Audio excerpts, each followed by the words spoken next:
Et croyances limitantes, donc ça c'est un vaste sujet et j'aimerais t'en parler parce que une croyance limitante pour le fait de te mettre au sport, c'est je ne suis pas assez motivée, je n'ai pas assez de motivation.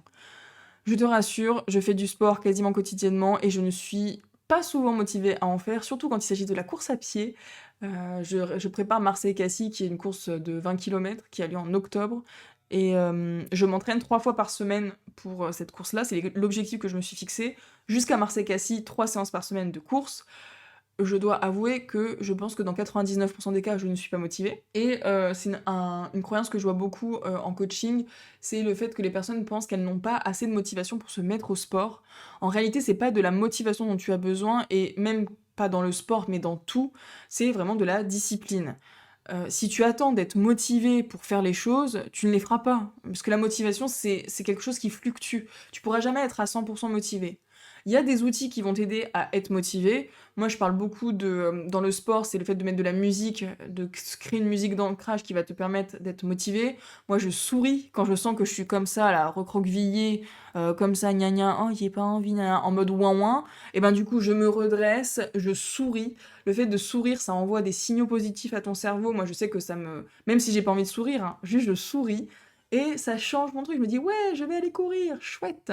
Je peux même faire des affirmations positives. Tu sais, je fais des affirmations positives, je souris, je travaille sur ma posture. La posture est très importante. Le corps et l'esprit sont liés. Si t'es comme ça, recroquevillé, en mode fuite, bah, évidemment que ça va être compliqué de développer des affirmations positives, des pensées positives et d'y aller avec entrain. Par contre, si tu te redresses, tu te dis, bon, là, j'y vais, de toute façon, j'ai pas d'option B, je suis déterminée, j'y vais, tu mets ta petite musique d'ancrage et t'es là en mode, je vais tout casser, je vais tout péter, je vais faire la meilleure séance de ma vie, évidemment que tu seras plus motivé. Mais ce n'est pas tout, parce que évidemment qu'à côté de ça, il faut que tu aies l'état d'esprit de discipline, de te dire en fait c'est planifié, c'est orchestré, j'y vais et je ne me laisse pas le choix. Ça c'est vraiment important. Tu te laisses trop d'options B, de ne pas y aller, de ne pas le faire. Et c'est ça aussi qui tue ta confiance en toi. Tu es là, ouais, j'ai envie de me mettre au sport. Mais tu te mets quand au sport? Quand est-ce que tu fais du sport? Quand est-ce que tu y vas? Et ce que je fais en coaching avec mes coachés, c'est que je planifie avec elles. Je dis, ok, quand est-ce que tu fais ça? À quel moment? Et ça change tout. Ça change vraiment tout. Dis-toi qu'on a tous, on a 168 heures dans une semaine. Ceux qui me disent j'ai pas le temps, t'as 168 heures, t'en travailles 35, t'en dors. Attends, parce que j'avais fait le calcul, hein. Parce que là, je les vois aller. Oui, mais j'ai pas le temps. T'inquiète, j'ai fait le calcul pour toi. T'as même pas besoin de le faire, je te le donne. Il y a 168 heures dans une semaine. Tu en dors 56 si tu fais 8 heures par nuit. Tu en travailles 40 si tu fais des heures sup. Ou plus ou moins. Bon, mais bon, on va partir sur une moyenne de 40. On va dire que les repas, si tu me prends 1 heure par repas, ça te prend 14 heures. Ça veut dire qu'il te reste 62 heures dans ta semaine. 62 heures pour tes relations, pour ton divertissement, ton sport, pour tes routines, pour te former, pour ta lecture, pour ton footing, pour tes amis, pour ton ménage, pour ton administratif, pour un projet truc. 62 heures. 62 heures. Et regarde aussi le temps que tu passes sur les réseaux sociaux. Moi, à chaque fois, je pose la question. J'ai pas le temps. Ok, fais voir ton temps d'écran. Combien de temps tu passes sur TikTok? Ah bah je passe 4 heures. Ah bon, 4 heures. Mais tu pourrais en faire des choses en 4 heures si tu regardais pas TikTok. Donc, en fait, c'est de la discipline, c'est un état d'esprit à développer. Et je dis pas que c'est simple, mais en fait, au bout d'un moment, on n'a rien sans rien. Cette vidéo, bon, elle a un peu coup de gueule, je pense, parce que au bout d'un moment, si tu fais toujours la même chose, tu auras toujours le même résultat. Et peut-être que tu as besoin d'entendre ça aujourd'hui. Peut-être qu'aujourd'hui, c'est bon, t'as bien couvé, on t'a bien dit oui, ça va aller, etc. Peut-être que t'as besoin qu'on te dise, en fait, au bout d'un moment, personne ne le fera à ta place.